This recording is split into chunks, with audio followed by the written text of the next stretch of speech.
morning.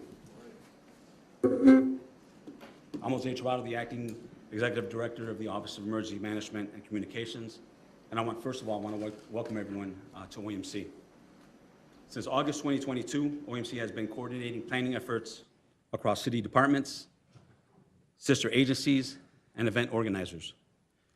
To prepare for the NASCAR Chicago Street Race on July 1st and 2nd, in Grant Park, we've met 89 times, along with countless committee meetings covering community engagement, concurrent NASCAR-sponsored events, infrastructure, public safety, and public transportation. We've also conducted several exercises and workshops, and we have workshops scheduled for later this month.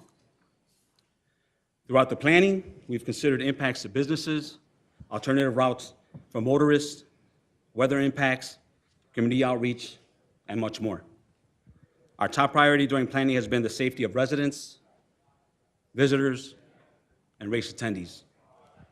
OEMC, along with local and federal partners, will be monitoring events at the Operations Center, at the Forward Command Post in Grant Park, and we'll be activating the Emergency Operations Center for that weekend as well. Now, I'd like to hand it over to Chris Patino, Manager of Emergency Management Services at OEMC, Tom Carney, the First Deputy Commissioner at CDOT, and Anthony Pacente, representing NASCAR. They will guide you through the upcoming street closures, reroutes, and important details we want residents to be aware of. Thank you all for being here today. Chris Patino. Thank you, sir. Good morning, everyone.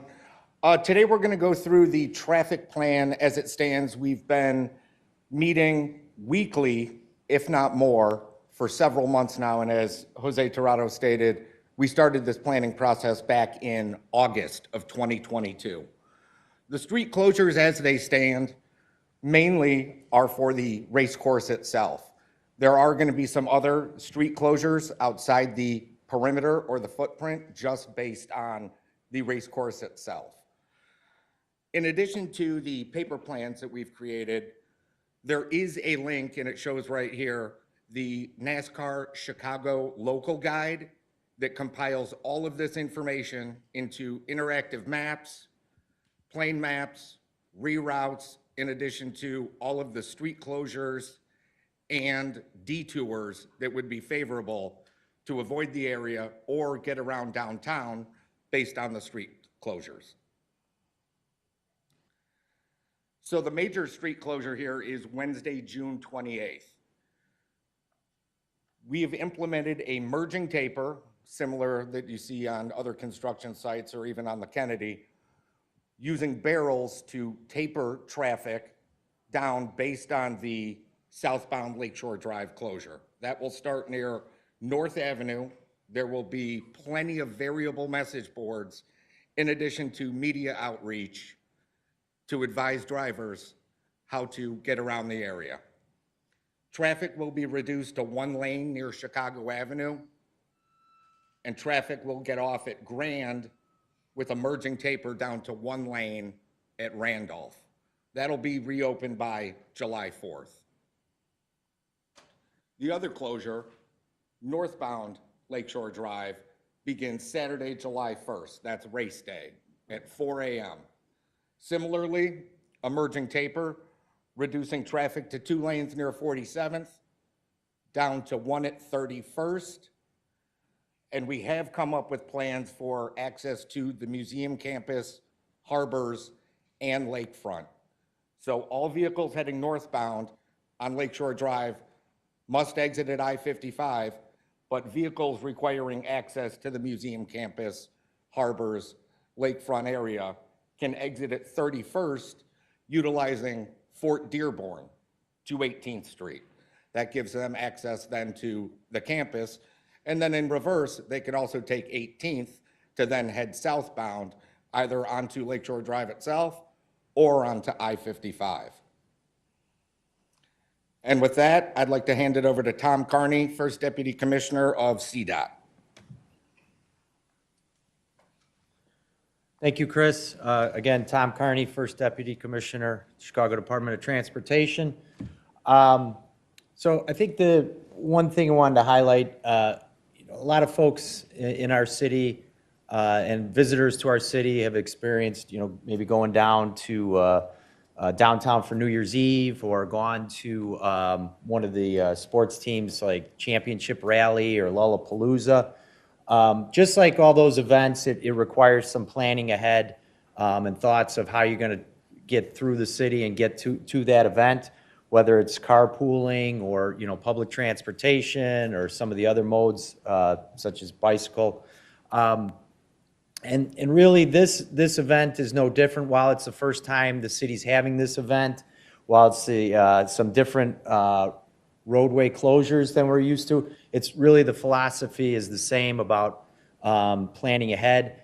I do want to highlight that I think one fundamental difference is there is a lot more resources available to the public that should aid in your planning.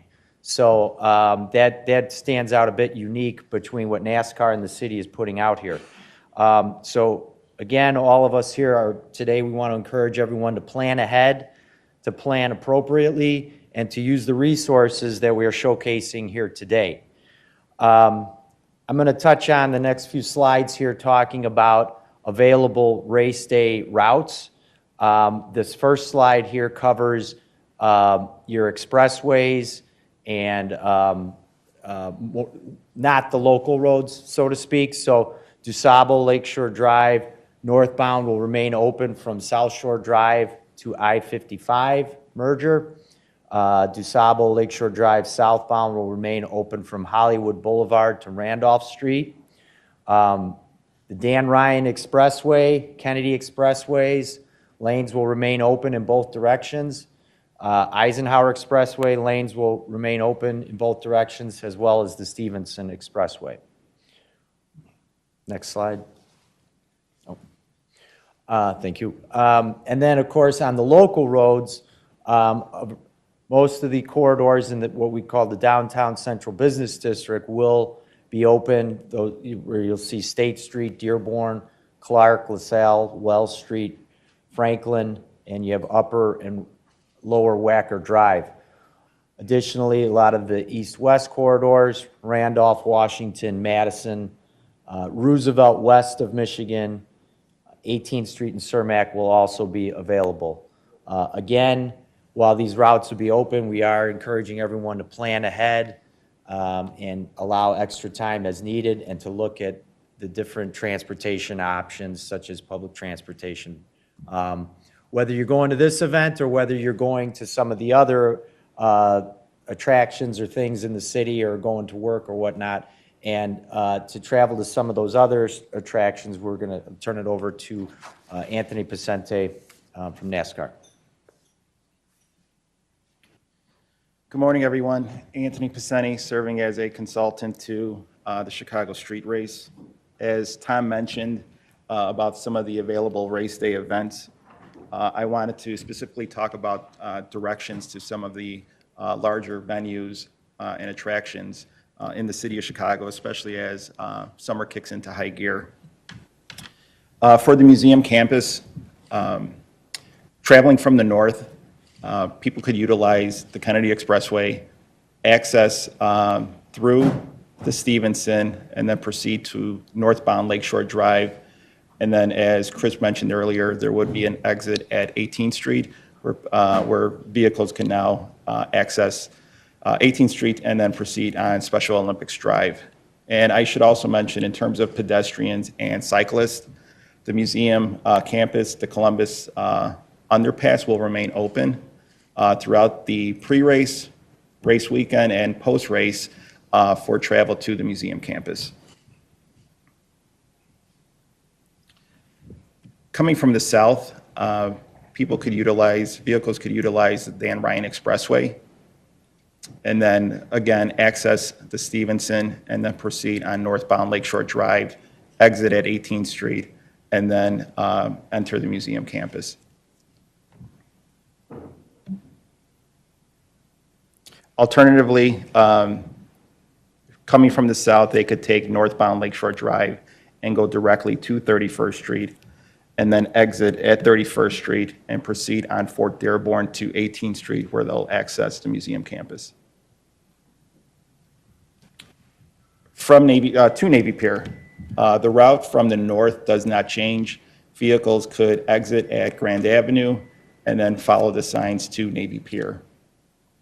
Coming from the south, vehicles could take the Dan Ryan Expressway and then proceed to the Ohio Street exit, turn on Wells Street, and then head south on Wells Street to Illinois Street, where they'll be able to proceed east to Navy Pier. For vehicles traveling from the west, they could utilize the Eisenhower Expressway, merge onto the Kennedy, exit at Ohio Street, and then take the same route as the southbound travel that I just mentioned.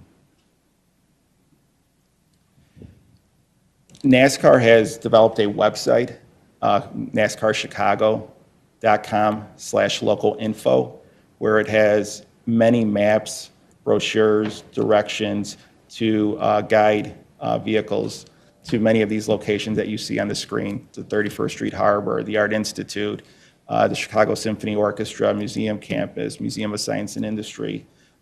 This is well thought out. It has the latest information regarding any street closures, directions, and just a wealth of information. So that is a resource for the latest information.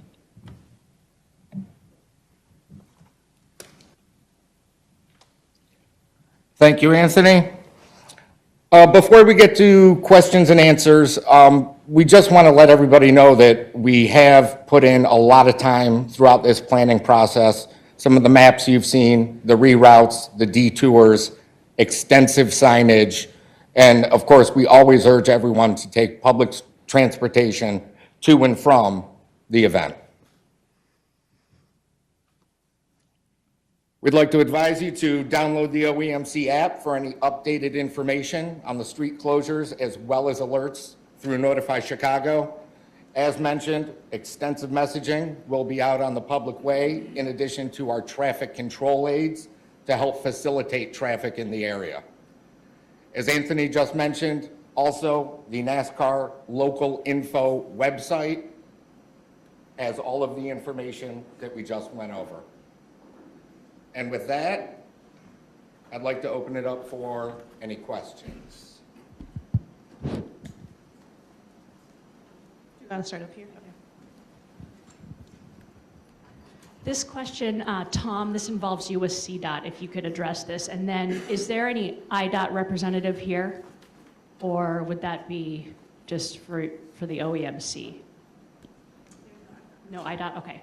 So Tom, as I drove here, I took Lower Wacker. When you come up off of Lower Wacker, if you want to go west to the West Loop to get here, you still have Harrison closed over the Chicago River, and it's a huge crane, and it's a big pain. Now, I know that's not going toward the NASCAR race, but a lot of people are going to be practicing avoidance, and in your documentation, Lower Wacker is a big part of that.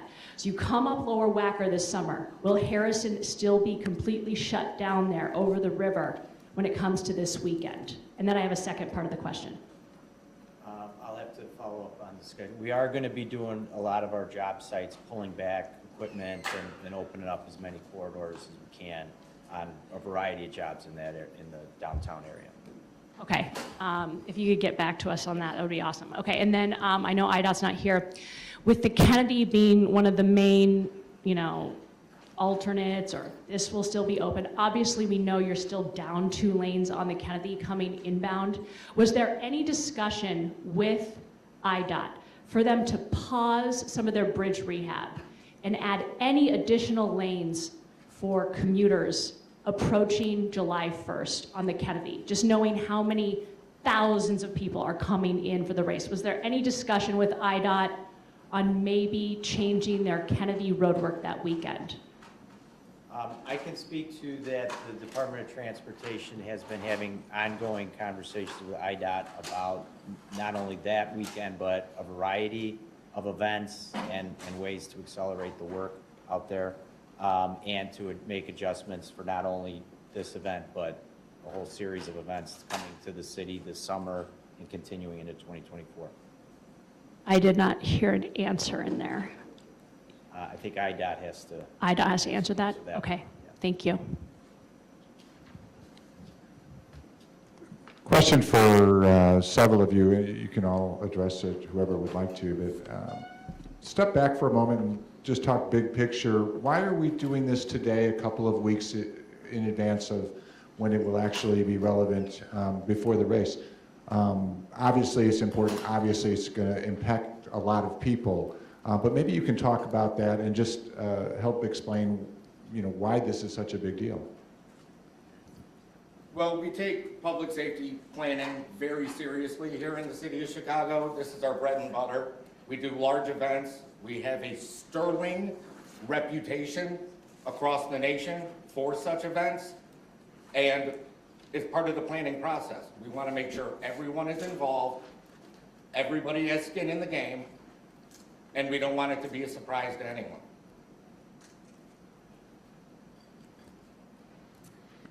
Hi, Marissa Perlman from CBS here. A question on road quality of the course roads. Will they or have they been fixed? Will NASCAR be paying for that, or is that at a cost to the city and taxpayers? So the Department of Transportation has worked closely with NASCAR starting last fall. Approximately a week and a half ago, we did a final course walkthrough with NASCAR. We have made repairs throughout different points of the course, and we all came to an agreement, signed off on the course is ready, the roadway is ready to host the event. So we feel confident about that. The repairs were all completed ahead of time. And in terms of, funding, it's part of the overall, I can't speak to the overall city budget for, the agreements between NASCAR and the city on, from police and fire to all the overall agreement. Okay, so NASCAR is not participating in the expense of the repaving of the roads? I would say it's part of a piece of an overall city NASCAR agreement. And then, not really a traffic question, but maybe this is for our friends from NASCAR, if they can answer. We've gotten a lot of questions about viewing the race. For the local folks here who don't have tickets, will you be able to see or watch the race, and how?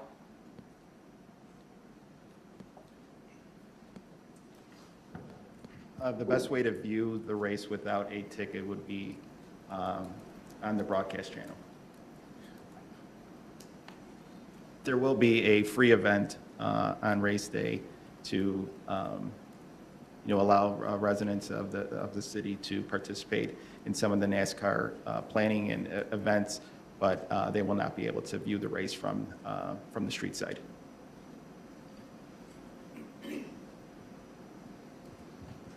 Hey, Dave Struett from the Sun-Times. I think the merging taper is news today. People weren't expecting that for lanes to be closed between North Avenue and 47th Street. Can you explain the rationale behind closing those lanes? Absolutely. A merging taper really helps to facilitate traffic flow. It would be irresponsible to let 4 lanes come all the way up to a hard closure. So really, it's also part of conditioning people. So in addition to the variable message boards, that merging taper, whether or not you're paying attention, really lets people know, okay, these closures are coming up. Maybe I have to get off and reroute. Oh, sorry. Sir, can you say and spell your full name, please, for us? Chris, C-H-R-I-S, Pettinio, P-E-T-T-I-N-E-O.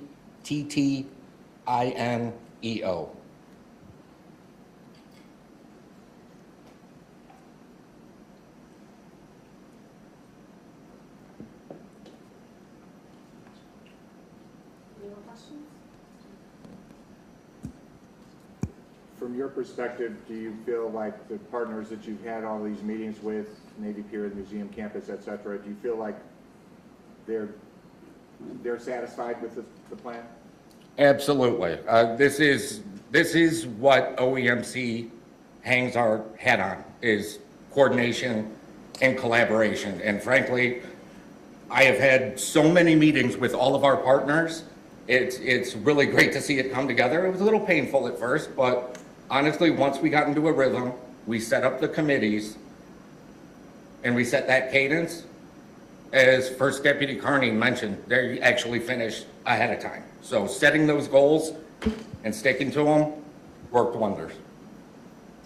What do you say to skeptical drivers who need their cars for work, who can't take, for example, public transportation leading up to the race? They either need to use the Kennedy or Lakeshore Drive, and they're just looking at this plan and going, oh my goodness, this is going to be a mess for me. What do you say to those drivers? Plan ahead, plan extra time. There will be congestion. I mean, when I woke up and I live north and all of a sudden the Kennedy, I plan 2 hours every morning now. It just is what it is, you know? But we have done our due diligence as far as this plan, the reroutes, the signage. There will be congestion. It's a holiday weekend. Regardless of the race, there will be congestion. With the holiday weekend, obviously, though, that does work in your favor because there's fewer commuters coming downtown for work during that time, I assume? Maybe, maybe not. I mean, just coming down to enjoy the city. I mean, who doesn't want to come downtown and enjoy the city? It's great. Knowing what you had to go through this time around, would you be willing to repeat the experience next year? I think I can speak for everyone that this is a first-time event, and if we didn't get the planning right the first time around, then shame on us. And that's why we stuck to this schedule. It was rigorous. 6 committees, in addition to general citywide meetings, countless breakout meetings, but all of our partners had skin in the game. And again, this is what we do. We're not gonna drop the ball. We can't. We're Chicago. Thank you, everyone.